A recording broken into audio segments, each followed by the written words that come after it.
Welcome to the 7 Minutes with Q podcast. I am your host, Q. Thank you for watching and listening to us. Today is going to be a very special show. This show is sponsored in part by the city of Houston through the Houston Arts Alliance.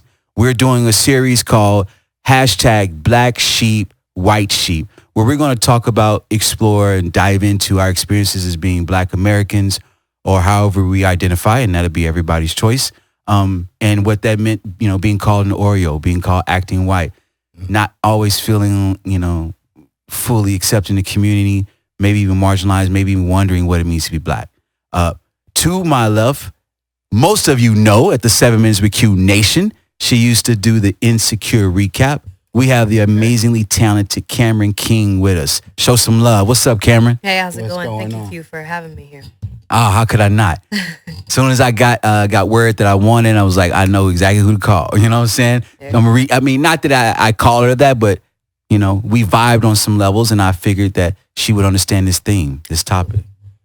To her left, most of you know, if you know the Rolling Sevens, that's the not only just the bassist, but an integral part of the band. Spencer Lightsey, a.k.a. Dragonfly Fern Bass. That's a mouthful, but what's up, Spence? What's up, homie? Q? How you doing, man? We good, baby. Glad to be here, brother. Yeah. We've had a lot of conversations about this, Yeah, glad you're here, man. Appreciate it. And then to his left is the amazingly good friend, Shamar, who I go to, for ideas, to talk, to vent. And we have definitely, chopped it up a lot about this. Everybody, show some love. Shamar Taylor at the show. What's up? What's up, everybody? How y'all doing tonight? Hey, that's what's up. Pleasure to be here. No, the pleasure's ours. So this is it, 7 Minutes with Q Nation, my community. What's up? We finna dive right in, man. One thing, I'm finna dive right in with this poem. This poem is from Langston Hughes. Langston Hughes is an American poet, African-American, Black poet. I think he might have, been Afro-Latino, but I'm not 100% sure. But most people know about Langston Hughes. You maybe know the poem Life Ain't Been No Crystal Stair, and there's a lot of other popular ones. And then also for me, Langston Hughes also was an integral part in why I decided to live in France. And I've spoken about that, I believe, in other episodes. But he has a poem that I'm going to read in its entirety. It's not too long. It's just right. And I'm a good reader, so you're going to love it. It's called The Theme for English B. I'm going to just give a little background on it. For me, this poem is like, I go to this poem a lot to like be re-energized, reassured, motivated or whatnot. And I remember when I was, not as stable in my acceptance of myself in dealing with these realities, this, when I stumbled upon this poem like hit me, like smacked me in the face. And I was like, This is it. Now, it's not, it wasn't written in the 2000s, but I could still relate to it for what it is. So I'm going to read it to you. If you want to fast forward, you can go right ahead, but I would argue you're going to miss out on it. All right.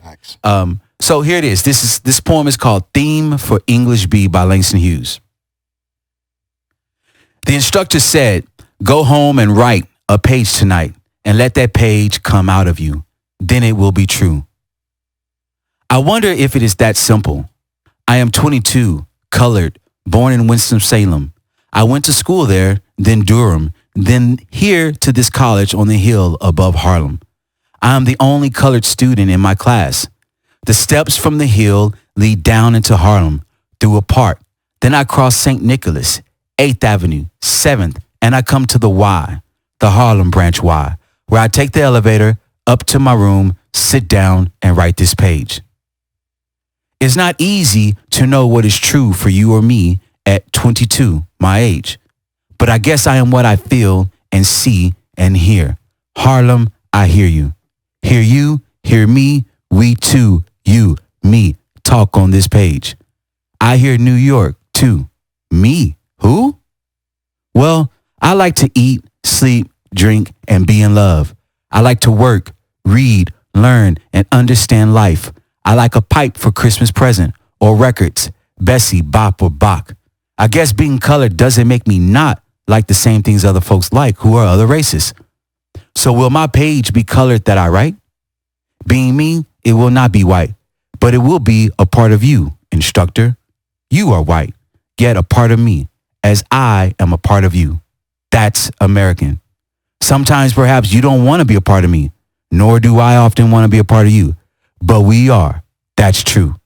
As I learn from you, I guess you learn from me, although you're older and white and somewhat more free. This is my page for English B. So that's it. That's the poem.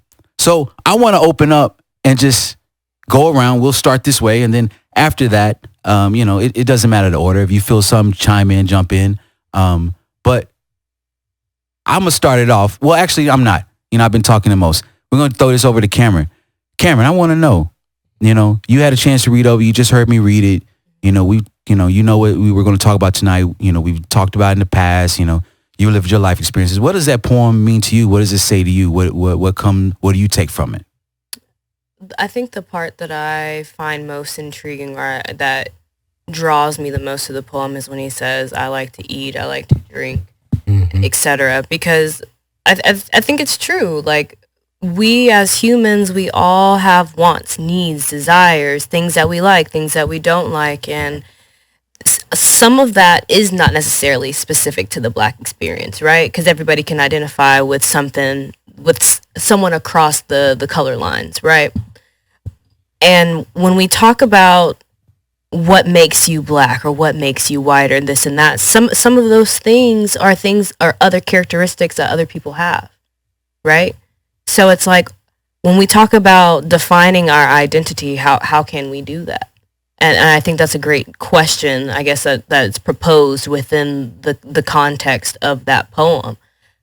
We all like this and that, so how can we call something specifically for Black people? How can we call something specifically for white people when, again, we all kind of have some overlap, Right.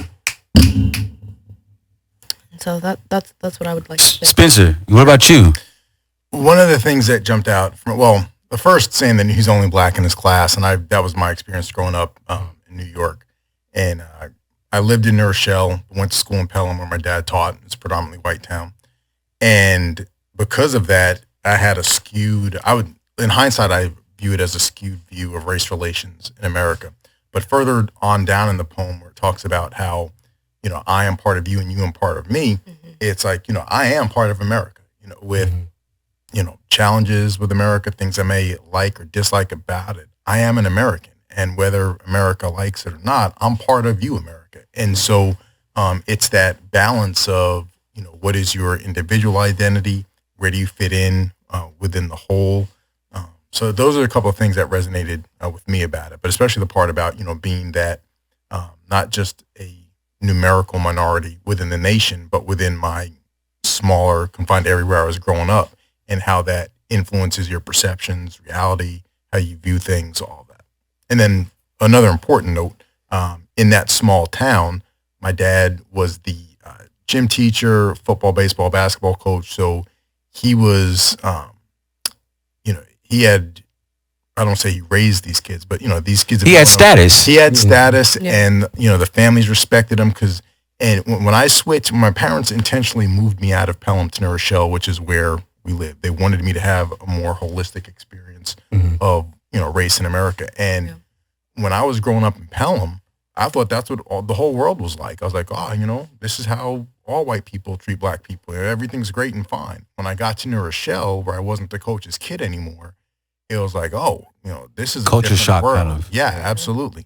And I hated my parents for moving me out because, being away from all my friends. But in hindsight, I look back and see it was one of the best things for me.